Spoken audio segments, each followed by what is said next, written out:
de la réouverture des hauts fourneaux par Mittal ou par un autre est le projet ULCOS.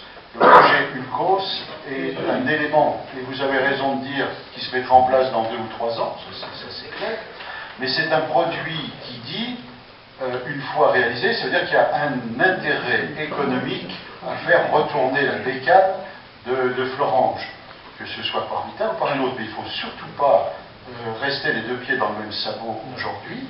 Il ne faut pas attendre la décision du COS dans un rapport de force à construire avec le gouvernement et avec l'Europe, mais il faut dans le même temps poser la loi. Moi je dis qu'il y a urgence personnellement à poser cette loi pour peser sur la décision de Mittal. Si la loi n'est pas déposée là maintenant, le rapport de force est incomplet par rapport à Mittal. Il faut, je ne dis pas faire peur à Mittal, je ne veux pas que les journalistes mettent ça, parce que de toute façon Mittal n'y croirait pas, de ma part en tout cas de ma part.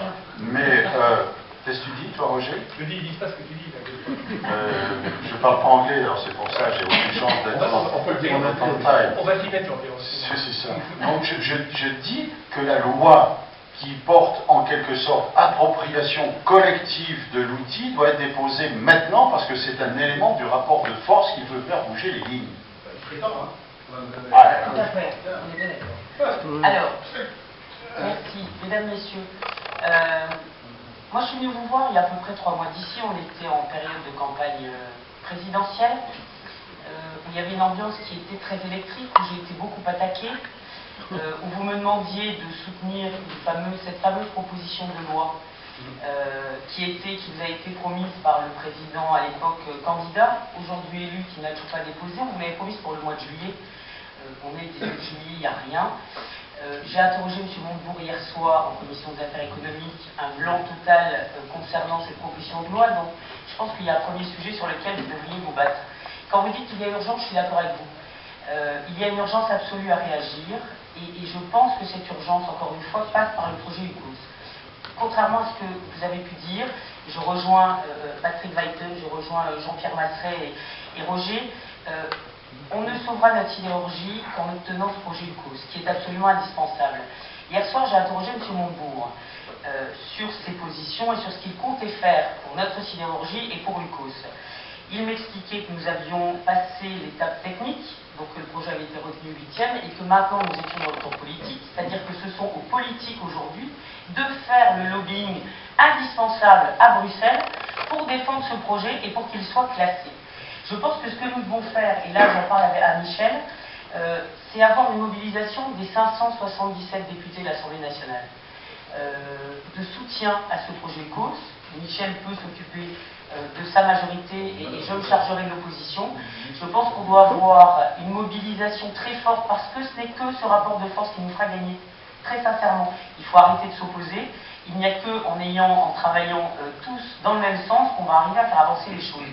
Donc il est impératif pour moi qu'on puisse mobiliser tous les acteurs politiques, que ce soit au niveau territorial comme au niveau national, pour pouvoir faire bouger ce sujet, que le gouvernement s'engage fortement avec un travail de lobbying qui est urgent, qui est indispensable au niveau de la Commission européenne pour que notre projet puisse être retenu. Alors après, il y a des délais, vous l'avez dit, et c'est vrai que se pose le problème de l'entretien de l'outil, parce que les compétences s'en vont, les gens s'en vont, c'est un vrai problème, l'outil se dégrade, c'est un vrai problème, et plus on attend, et plus les investissements seront lourds, et plus ils seront importants. Donc effectivement, on a là encore une fois une réflexion à avoir.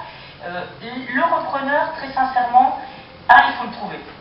Vous savez quelle est ma position sur cette proposition de loi. Je vous ai toujours dit que pour moi, elle n'était pas la réponse aux besoins et à la sauvegarde de notre sidérurgie. Il faut trouver ce repreneur. 2, que vont faire les clients? Parce que si le repreneur laisse son entreprise, qu'est-ce qui nous dit que les clients ne suivront pas M. Mittal parce qu'il aura des prix plus compétitifs ailleurs? Donc 2, quid des clients? Est-ce qu'on a la garantie que les clients vont rester? Et 3, se pose la question des brevets. Ça, c'est pour la proposition de loi. Pour ULCOS, moi, je vous dis, j'ai quand même 2 inquiétudes. La première, c'est qu'on a comme une opposition des Verts et qui ont signé un accord avec le Parti Socialiste. Donc moi, la question que je pose à l'actuelle majorité, c'est comment allez-vous gérer les Verts qui sont contre le projet ULCOS? Deuxièmement, un problème de rentabilité. qu'il ne faut pas nier, parce qu'encore une fois, ça a été dit, M. Mittal est quand même un financier avant tout, et sa préoccupation première sont les questions de rentabilité, où aujourd'hui, pour que le projet ULCOS soit rentable, il faut que le prix de la tonne de CO2 soit aux alentours de 60 à 70 euros sur le marché. Nous sommes aujourd'hui à 10. Donc, juste pour information, je ne dis pas que c'est normal, je vous dis ça à titre d'information. Et dernier point, hier matin, nous avons auditionné un ancien patron très proche du président Hollande, Monsieur Jean-Louis Beffa, dont vous avez entendu parler, l'ancien président d'honneur de Saint-Gobain, qui est un conseiller du président de Hollande, qui expliquait quand même et qui rappelait, quand je l'ai interrogé sur les propos choquants qu'il avait tenus au Conseil économique et social, que pour lui, effectivement, investir 650 millions d'euros dans une industrie qui, de toute façon, n'a plus de raison d'être aujourd'hui sur notre territoire, il trouvait que c'était de l'argent dépensé inutilement et qu'il valait mieux tout laisser tomber et construire et investir dans des usines nouvelles d'énergie renouvelable. Donc voilà pour la partie conseil du président de la République. Donc voilà les inquiétudes que je voudrais juste mettre. Pour ma part, je soutiens complètement, et vous savez que je suis avec vous, derrière vous, toute députée de droite que je suis, vous le savez, je suis à vos côtés, je vous soutiens, je vous défendrai. Je pense qu'on doit organiser avec Michel le soutien de l'ensemble des députés de l'Assemblée nationale pour avoir cette force politique nationale.